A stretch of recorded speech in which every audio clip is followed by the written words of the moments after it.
हूं, लेकिन रिया सुशांत मामले से जुड़ी एक और बड़ी खबर बता दें। एक बड़ा खुलासा हुआ है। सुशांत सिंह ने 3 कंपनियां बनाई थीं। सुशांत द्वारा बनाई गई 3 कंपनियों में से रिया खुद 2 कंपनियों में डायरेक्टर के पद पर कार्यरत थीं, जबकि एक कंपनी में उनका भाई शोभिक चक्रवर्ती भी शामिल था। विविध रेज कुछ इस तरह की कंपनी का उनका नाम है और इस नाम की कंपनी में डायरेक्टर के पद पर वो थे।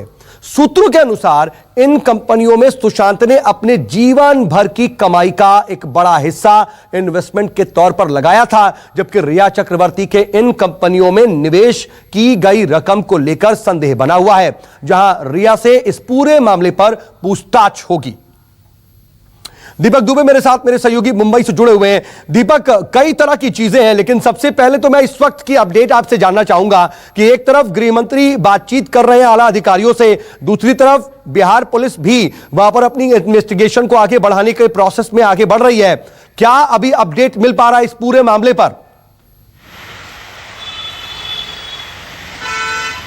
जी, आपको बता दें कि गृह मंत्री अनिल देशमुख जो महाराष्ट्र के हैं, उनसे उन्होंने साफ तौर पे कहा है कि बड़े अधिकारियों के साथ हम बैठक करने वाले हैं, जो शाम को 5 बजे के लिए बताया गया था कि 5 बजे एक बड़ी बैठक होगी और बैठक में ये फैसला लिया जाएगा कि आखिर आगे की रणनीति मुंबई पुलिस की क्या होगी। अगर बिहार पुलिस इस वक्त मुंबई में मौजूद है और मुंबई क्राइम ब्रांच के अधिकारियों से उनकी मुलाकात हो रही है, तो आखिर मुंबई पुलिस का इस पूरे मामले में क्या कुछ रवैया होना चाहिए और क्या कुछ किस दिशा में उनकी जाँच चल रही है। इस पूरे मामले में मुंबई पुलिस के कमिश्नर से लेकर जांच अधिकारी सभी से उनकी मुलाकात होगी। बैठक में तमाम पहलुओं पर चर्चा की जाएगी, क्योंकि आपको बता दें महाराष्ट्र के ही डिप्टी सीएम और इसी अनिल देशमुख एनसीपी पार्टी से आते हैं और अजीत पवार जो डिप्टी सीएम है, उनके बेटे ने भी अनिल देशमुख से इस बात की मांग की थी कि सीबीआई को मामला हैंडओवर कर दिया जाए। ऐसे में क्या कुछ निष्कर्ष निकल कर आता है, ये कुछ समय के बाद पता चल पाएगा। दूसरी सबसे बड़ी बात, बिहार पुलिस कल ही यहाँ पर पहुँच चुकी है। आज सुशांत की बहन का बयान दर्ज किया जा चुका है और पुलिस सूत्रों की माने तो आज तकरीबन 6 बयान दर्ज किए जाएंगे। साथ ही जो बैंक डिटेल है, अकाउंट डिटेल, उससे खंगाला जाएगा कि क्या कुछ ट्रांजेक्शन। ठीक है, लेकिन दीपक एक और अहम जो अभी हमने खबर अपने दर्शकों तक पहुंचाई, एक और डिटेल कि 3 अलग अलग कंपनियां बनाई थी, उसमें काफी ज्यादा पैसा लगाया था सुशांत ने और उसमें जो है वो साझेदार हैं रिया चक्रवर्ती। इस बारे में क्या जानकारी, क्योंकि इस तरह की बात शायद जो एफआईआर है पटना में उसमें भी रखी गई है।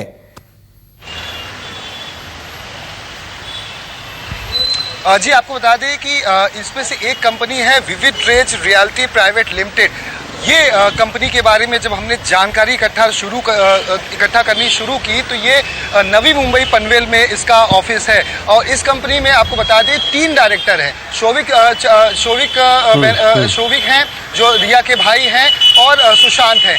ऐसे में 3 डायरेक्टर इस कंपनी में लिस्टेड हैं, जबकि इस घर पे जो ये एड्रेस है, जब इस पर हमने जांच की और हमारे पास कुछ तस्वीरें भी ऐसी आई हुई हैं जिसमें नेम प्लेट पर आपको बता दें कि रिया के पिता का नाम लिखा हुआ है। ऐसे में यह भी जांच का विषय है कि कंपनी में अगर 3 डायरेक्टर हैं और वहां पर बिल्डिंग जो कॉम्प्लेक्स है जिसका जिक्र किया गया है, तो क्या ये सारी चीजें संदेह के दायरे में आती हैं? अब ये बहुत ज्यादा वाइड तरीके से एक और ज्यादा इस पूरे मामले की जांच का दायरा जो है वो बढ़ जाएगा। लेकिन दीपक, सबसे पहले अभी आप ये बता दीजिए कि अभी जो बैठक चल रही है, सबसे बड़ा फैसला ये हो सकता है कि क्या सीबीआई को ये केस ट्रांसफर किया जाए या नहीं। इस पर शायद अंदर मंथन चल रहा है। इस बारे में कोई जानकारी मिल पा रही है क्या?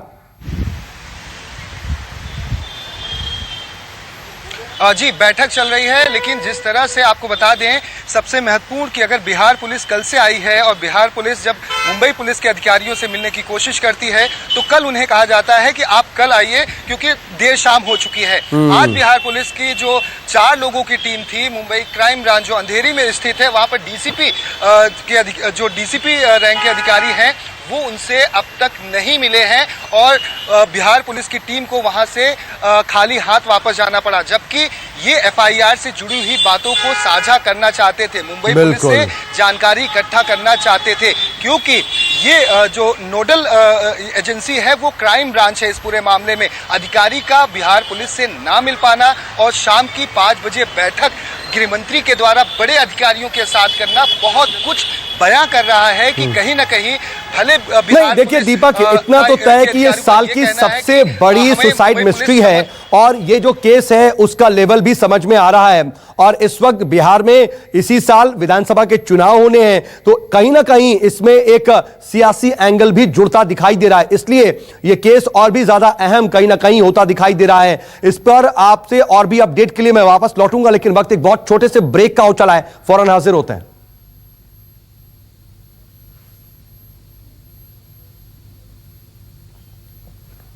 चलिए हम ब्रेक पर जाए, लेकिन उससे पहले एक और बड़ी खबर बता दें। दरअसल सुशांत सिंह राजपूत के पिता के वकील विकास सिंह ने मुंबई पुलिस पर कई गंभीर आरोप लगाए हैं और विकास सिंह का यह आरोप है कि मुंबई पुलिस एफआईआर दर्ज नहीं कर रही थी, लेकिन मुख्यमंत्री नीतीश कुमार के दखल के बाद पटना में एफआईआर दर्ज हुई। सुशांत के पिता के वकील ने विकास सिंह ने रिया पर हत्या का आरोप लगाया है। मुंबई पुलिस एफआईआर दर्ज नहीं कर रहा था, आज तक एफआईआर दर्ज नहीं हुआ, पहला एफआईआर यही है।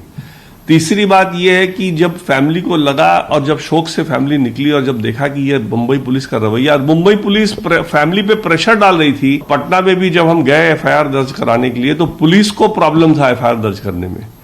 तो पुलिस को यहां तक, मतलब आपको मैं क्या बताऊं, पुलिस को था कि जब तक हमको ऊपर से आदेश नहीं आएगा तब तक हम, और मैं बोलना चाहूंगा आज कैमरा पे कि नीतीश कुमार जी ने बड़ा पॉजिटिव रोल किया। उन्होंने सारे केस को समझा और फिर उसके उनकी मदद से पुलिस को समझाई गई और तब ये केस रजिस्टर हुआ। तो विकास जो कह रहे हैं वो उसको समझने की जरूरत है, क्योंकि इस पूरे मामले को खुद मुख्यमंत्री समझ रहे हैं, उसके बाद निर्देश दे रहे हैं। इस केस की अहमियत आप इसी से समझ सकते हैं। नमस्कार, मैं हूं मानक गुप्ता। अगर आपको हमारा ये वीडियो पसंद आया हो तो इसे लाइक और शेयर जरूर करें और हां, हमें सब्सक्राइब और फॉलो करना ना भूलें ताकि आप देश और दुनिया की कोई खबर मिस ना करें। तो जुड़े रहिए हमारे साथ और देखते रहिए न्यूज़ 24।